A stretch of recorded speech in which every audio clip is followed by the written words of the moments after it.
Right, glasses. Got to get my stage glasses. There we go. Okay, we should be broadcasting, but I don't see us going. This is weird. Sometimes if it's just not going, we'll have to hit a refresh.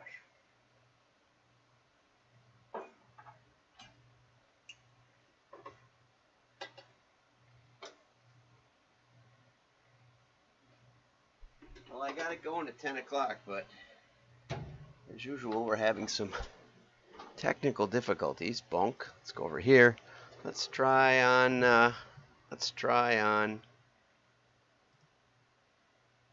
over here. Yeah, there it goes. Let's see. Looks like LinkedIn's working. Let's see if it's got sound. Here I come back with my yeah, looks like it's working. Okay, so if that's working, we're just gonna go with it. Oops, this is working too now. Here I come back. There it goes. 5, 4, 3, 2, 1. I'm John Miglosh for the Wisconsin DMA and the International Society for Strategic Marketing. Okay, we've got a lot of good stuff on board for you. So let's get over to the news. I thought this was interesting. Royal Mail is doing delivery services up to the north. Let's see, the north. Let's see, yeah, up here. There's some islands called the Orkney Islands. You can see here's London, here's basically Scotland and the UK and all that. And it's way out there. And so they take ships and they deliver the mail now and then, but they're subject to tides and it takes them a while to get there. And so they're testing out this it's as big as a van. I mean, it's a pretty good sized little airplane. But the advantage of the drone is that it can fly in fog and bad weather, which I think there's a lot of up there in the North Sea. So, you know, of all the things that I've seen done with drones, this one's like the first one that really makes some sense, right? Because it's, you know, it's out over the ocean. We don't care if it loses power and loses some mail. I mean, we care, but we don't care like plowing into a building or something. You know, it's not like you're trying to make it run through urban areas. And so I think, you know, applause to Royal Mail. And then there's a bunch of stuff in the article about how eco-friendly they are. But, you know, I think it's sometimes more important that we just get the mail where it belongs. Okay, here was a good article from MailShark about a pizzeria that's doing QR codes on their digital and also on their postcards, and they're coordinating that with MailShark. I don't know much about MailShark, but I happy to talk to Josh Davis. Happy to have him on.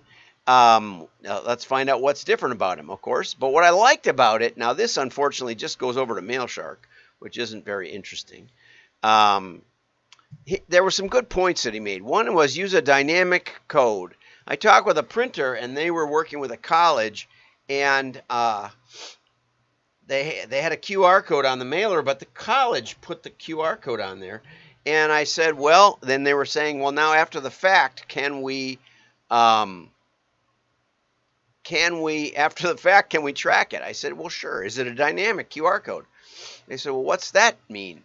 I said, well, that means that when the QR code, you know, when your phone reads the QR code, before it gives you the page that you're looking for, it loops through some tracking site and then over to get the stuff and brings it back. And so every time someone clicks the QR code, we get a little tick on the report that says they used it. And they said, how do you tell? I said, oh, it's quite easy. What website does it show you in the URL line? If it shows you the college directly, then it's probably not dynamic. If it shows you some kind of bit.ly or some kind of shortened code, then it's probably a dynamic code. And it's possible to do them together. It's possible to have like the name of the university and a dynamic code if you create them uniquely. And one of my partners in the WDMA, Market Builders, they actually make available these codes for people so that you get a little more than just your you know, build yourself a QR code site tracking. And so we're talking to them about this kind of thing. But anyway, it turned out the college didn't. The next thing was have a clear call to action. That was also missing. The other thing was that you can always also track by putting a pixel call onto basically an invisible picture onto a website and a web page, and it's real easy to do. And that then tells where the inquiry came from, and that can also and it can tie back to the address list, the mailing list of the people that participated. So there's a lot of ways to do it, but both are really good. And this is why I don't like the idea of just a QR code. I don't like the idea of a fancy QR code. Now, some fancy ones down in here. I would prefer that you just keep them looking like a QR code, because people have learned to recognize it. Now, they don't have to be anywhere near this big. They can be 1/4 inch square if you want. But you know, some people say, well, let's put the QR code in every picture. Well, the problem with that is that you've got to then download a special app, and that's what killed QR codes in the beginning. Is that no phones had the ability to read the QR code without a special app. And the percentage of people who were willing to stop when they saw the QR code and download the special app, it was always available. You always could do it. But they were not like nil. A very small percentage would do both steps. Okay, so keep it simple. Put it in the picture, but put it in the picture in a recognizable way. You can easily draw attention to your QR code using a colorful border, or et cetera, et cetera. You can add your logo. All of that probably detracts from the response, but you can test it, and that's what I like about this article. Test and retest, and I like that. That's the key. Try it both ways, see what happens, or try and see what your response rate is without the QR code. You know, even before COVID, we were getting a 15% or so lift just by having the QR code as opposed to a link. Now, I also believe that you should put a typable link, because sometimes people are looking at the postcard. This happened to me the other day. They're looking at the postcard. They're sitting at their computer. What can you do? You pull out your phone, look at your phone, look at where it goes, and then you want to look at it at your computer. Send a link to your computer. It's like, just give me the URL if I'm at a keyboard. So that's another thing that you can try. But test and retest is the key to knowledge. That just is. And direct marketing is the way to do it. Now, this is from Summer Gould.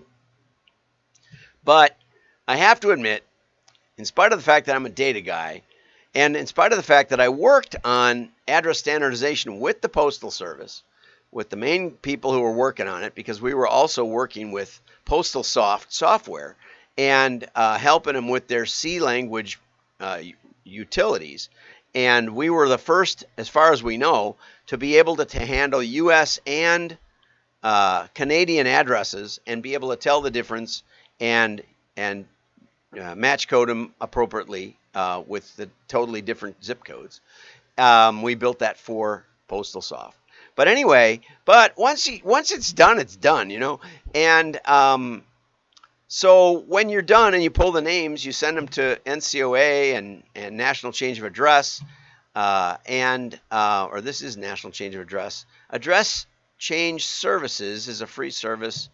Well, anyway, there's a bunch of these, and usually I just let my service bureau do it. You know, we send them off to Epsilon or Experian or something else, PMX, and they just do it. So Summer knows about this, because Summer actually must handle it, and we do handle it, but basically we send it off and get it done. And so, because it's very, very inexpensive or free. But here's lots of information, and I don't always mention this, but if you go over to WDMA, you can subscribe for free, and you will be able to get the show notes. Every day I post the show notes, and I let people know what's what up there. Also, we're having a WDMA online Zoom meetup, and I've got about a dozen people registered so far. Not everybody usually shows up, so there's still room. But I was amazed at the wonderful response we've gotten so far from regulars and new people. A bunch of new people that I haven't had on before. And they're a lot of fun. They're a week from today. So get over there and register. It's very, very easy. WDMA.org. That's all you have to do. And it's up in the upper right corner.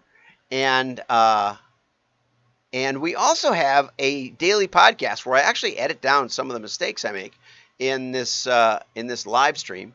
And it's something you can download on a regular basis. If you're going on a trip, you can have me go with you, and it's awfully fun. That's enough for today. We've got some great stuff for tomorrow. And you see it in the titles, other stuff I don't get to. Have a great day. Like and share. Your friends will know you're smart.